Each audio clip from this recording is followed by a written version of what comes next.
رسول محترم حضرت محمد صلی اللہ علیہ وآلہ وسلم نے ایک دفعہ زمین پر 4 لکیریں کھینچی اور پاس بیٹھے صحابہ سے پوچھا، تم میں سے کوئی جانتا ہے یہ کیا ہے؟ صحابہ نے عرض کی، اللہ اور اس کا رسول جانتے ہیں۔ تو رسول اللہ صلی اللہ علیہ وسلم نے فرمایا، یہ جنتی عورتوں میں سے سب سے افضل 4 عورتیں ہیں۔ نمبر 1، خدیجہ بنت خویلد، فاطمہ بنت محمد، فرعون کی بیوی آسیہ اور عیسیٰ کی والدہ مریم بنت عمران۔ ناظرین گرامی، آج کی ویڈیو انہی 4 اہم خواتین میں سے ایک حضرت آسیہ زوجہ فرعون کے بارے میں ہے۔ ایسی بابرکت خاتون جس کا ذکر قرآن مجید میں اللہ پاک نے یوں فرمایا، اور اللہ نے ان لوگوں کے لیے جو ایمان لائے ہیں زوجہ فرعون کی مثال بیان فرمائی۔ حافظ ابن حجر اسقلانی لکھتے ہیں کہ مصری شاہی خاندان کے بادشاہ ریان بنت ولید جو کہ حضرت یوسف کے دور میں تھے ان پر ایمان لائے تھے۔ ان کی پوتی بے حد حسین و جمیل تھی جن کا نام آسیہ تھا، اور نسب کچھ یوں بیان ہوا ہے، آسیہ بنت مزاحم بن عبید بن ریان بن ولید۔ جب رمیس دوشاہ مصر بنا تو اس نے تخت سنبھالتے ہی لوگوں کو عیش و عشرت میں ڈھال دیا۔ اسے یہ فرمان جاری کر دیا، آج سے سارے اسرائیلی قبطیوں کے غلام ہیں۔ چنانچہ اسرائیلی غلام کو لٹیس بنا کر ہر گھر میں ان کو نوکر رکھ دیا گیا۔ فرعون مصر کی لڑکیوں کا بہت شوقین تھا۔ اس کے تخت شاہی پر بیٹھتے ہی اسرائیلیوں نے اپنی لڑکیوں کے گھروں سے باہر نکلنے پر پابندی عائد کر دی۔ فرعون نے بھی حضرت آسیہ سلام کے حسن کے چرچے سن رکھے تھے۔ ایک دن فرعون نے حضرت آسیہ کے سارے خاندان کو دعوت پر مدعو کیا اور وہیں پر ان کے والد سے حضرت آسیہ کا رشتہ مانگ لیا۔ حضرت آسیہ کے والد نے انکار کیا تو اس نے دھمکی دی کہ تمہارے سمیت تمہارے سارے خاندان کو اس محل سے باہر نہ جانے دیا جائے، یہ سب یہیں پر قتل کر دیے جاؤ گے اور تمہاری اولادیں بھی اسرائیلیوں کی طرح غلام بنا لی جائیں۔ یعنی بادشاہت کے زور پر حضرت آسیہ اور فرعون مصر کی شادی ہوئی۔ حضرت آسیہ تو شادی سے پہلے ہی فرعون کے ظلم و ستم کی داستانیں سن چکی تھی اور دل میں فرعون کے لیے نفرت بھر چکی تھی، لیکن اس شادی میں اللہ تبارک و تعالیٰ کی رضا شامل تھی، کیونکہ اللہ کے پیغمبر حضرت موسیٰ کو فرعون کے محل میں حضرت آسیہ کے ہی پاس پرورش پانی تھی۔ حضرت آسیہ چونکہ حضرت یوسف کی شریعت پر عمل پیرا تھی اور ایک خدا کو ماننے والی تھی، شادی کی پہلی رات جب فرعون کے کمرے میں داخل ہوا تو دیکھا کہ اس کی بیوی آسیہ اللہ کی عبادت میں کھڑی ہے۔ ناظرین، یہاں یہ بات بتاتے چلیں کہ حضرت آسیہ سے شادی کرنے تک فرعون نے خدائی کا دعویٰ نہ کیا تھا۔ چونکہ فرعون حضرت آسیہ کی محبت میں گرفتار تھا تو پہلی ہی رات حضرت آسیہ کے ناز و نخرے برداشت کرنے لگے۔ اس نے حضرت آسیہ کی عبادت میں مداخلت نہ کی اور انتظار کرتے کرتے سو گیا۔ اس طرح اللہ پاک نے حضرت آسیہ کو فرعون کی صحبت سے محفوظ رکھا اور وہ آپ پر قادر نہ ہوا۔ بعض روایات تو اس طرح ملتی ہیں، جب بھی فرعون حضرت آسیہ کی خلوت گاہ میں داخل ہوتا تو حضرت جبرائیل علیہ السلام فرعون اور حضرت آسیہ کے درمیان پردہ حائل فرما دیتے، جس سے وہ ساری رات پرسکون سویا رہتا۔ کچھ کتابوں میں لکھا ہے کہ اللہ نے فرعون کو نامرد کر دیا تھا، جس وجہ سے وہ حضرت آسیہ سے صحبت ہی نہ کر سکا۔ ان سب کے باوجود فرعون اپنی بیوی حضرت آسیہ سے بے پناہ محبت کرتا تھا۔ بعض روایات میں فرعون کی ایک بیٹی کا ذکر بھی ملتا ہے۔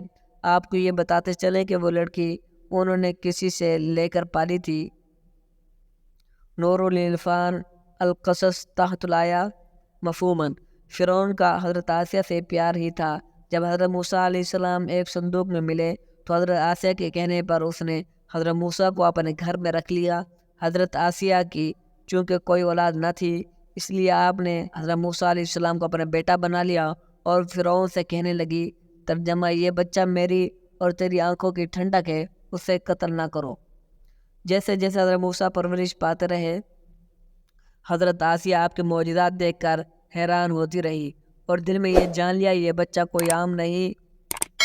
ان کی توقعات کے عین مطابق جب حضرت موسیٰ نے نبوت کا اعلان فرمایا تو حضرت آسیہ نے ان پر ایمان لے آئی، لیکن اپنا ایمان لانا محل والوں سے چھپا کر رکھا۔ ان کا ایمان لانے کا واقعہ کچھ اس طرح ہے۔ ایک دن فرعون کے دربار میں ایک باندی کو لایا گیا کہ یہ حضرت موسیٰ پر ایمان لے آئی ہے۔ فرعون اس باندی کے 3 بچوں کو اس کے سامنے ابلتے ہوئے تیل میں ڈالنے کا حکم دیا اور ساتھ ہی اس باندی سے کہا اب بھی وقت ہے مجھے اپنا خدا بنا لے، لیکن وہ باندی کا ایمان بہت پختہ تھا۔ خیر اس باندی کے سامنے اس عورت کے 3 بچوں کو ابلتے ہوئے تیل میں جان دے دی۔ اس کے بعد فرعون نے اس باندی کو بھی تیل میں ڈالنے کا حکم جاری کیا۔ حضرت آسیہ سلام اللہ علیہ نے یہ منظر دیکھا تو اس عورت اور بچوں کی روح ایک نورانی جھرمٹ آسمان پر لے گئی تو انہیں یقین ہو گیا حضرت موسیٰ اللہ تعالیٰ کے سچے پیغمبر ہے اور ان کا دین بھی سچا ہے۔ کہ سر فرعون روز بروز پر آشوب ہوتا گیا۔ حضرت آسیہ نے فرعون سے کنارہ کشی اختیار کر لی، حضرت موسیٰ علیہ السلام کا دفاع کرتی رہی۔ حضرت موسیٰ علیہ السلام کے چاہنے والے فرعون کے سپاہیوں کے ہاتھوں ظلم و ستم کے بھونٹ چڑھ رہے تھے اور انہیں بے دردی کے ساتھ قتل کیا جا رہا تھا، حتیٰ کہ فرعون نے حضرت موسیٰ پر ایمان لانے والے ایک شخص کے جسے قرآن مجید نے مؤمن آل فرعون کے نام سے یاد کیا ہے بڑی ہی بے دردی سے قتل کر دیا، جس کے بعد آسیہ کے صبر کا پیمانہ جھلک اٹھا اور کھلم کھلا فرعون کی مخالفت کرنے لگی۔ فرعون کو جب علم ہوا کہ اس کی بیوی بھی موسیٰ کے خدا پر ایمان لائی ہے تو فرعون نے غیظ و غضب کی آگ بھڑک اٹھی۔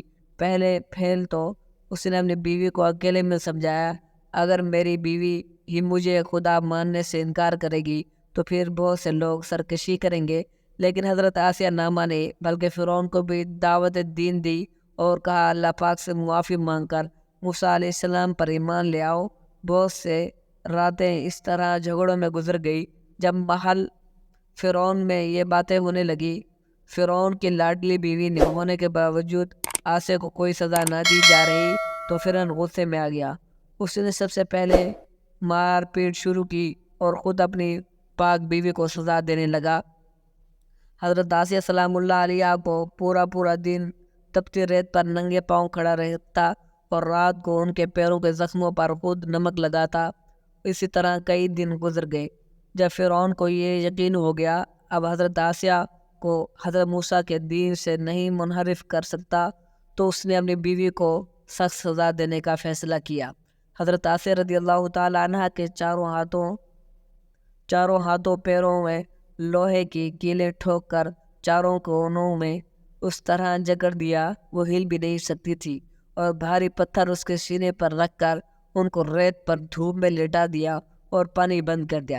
پھر بھی حضرت آسیہ سلام اللہ علیہ ایمان پر عظیم عزم و استقلال کے ساتھ ان مصائب کے باوجود قائم و دائم رہی اور فرعون کے کفر سے خدا کی پناہ چاہی، جسے اللہ پاک نے یوں بیان فرمایا اور اللہ نے ان لوگوں کے لیے جو ایمان لائے ہیں زوجہ فرعون آسیہ بنت مزاحم کی مثال بیان فرمائی جب اس نے عرض کی اے میرے رب تو میرے لیے جنت میں اپنے پاس ایک گھر بنا دے اور مجھ کو فرعون اور اس کے عمل بد سے نجات دے دے اور مجھے ظالم قوم سے بھی بچا لے۔ ایک روایت تو یہ ہے کہ فرعون نے حضرت عائشہ کی کھال اتروا دی پھر ان کو چٹانوں پر گرا دیا۔ اللہ اکبر۔ لیکن زیادہ تر مفسرین یہ روایت کرتے ہیں جب حضرت عائشہ کے ہاتھ پاؤں میں کلے ٹھوک کر باندھ گیا تو ان کی روح پرواز کر گئی تھی۔ آپ کا مزار پر انوار مصر میں واقع ہے۔ ناظرین، حضرت عائشہ کا اپنے ایمان پر قائم رہنا آج کے تمام مسلمانوں کے لیے مشعل راہ ہے۔ خاص طور پر خواتین کے لیے یہ درس ہے کہ عورت کے اندر اتنی ہمت موجود ہوتی ہے کہ وہ ہر طرح کے ظلم و ستم کے آگے پہاڑ بن سکتی ہے۔ اللہ پاک سے دعا ہے کہ وہ ہم سب کی بے حساب مغفرت فرمائے اور ہمیں نیک بندوں کی راہ میں چلنے کی توفیق عطا فرمائے۔ آمین۔ جزاکم اللہ خیرہ۔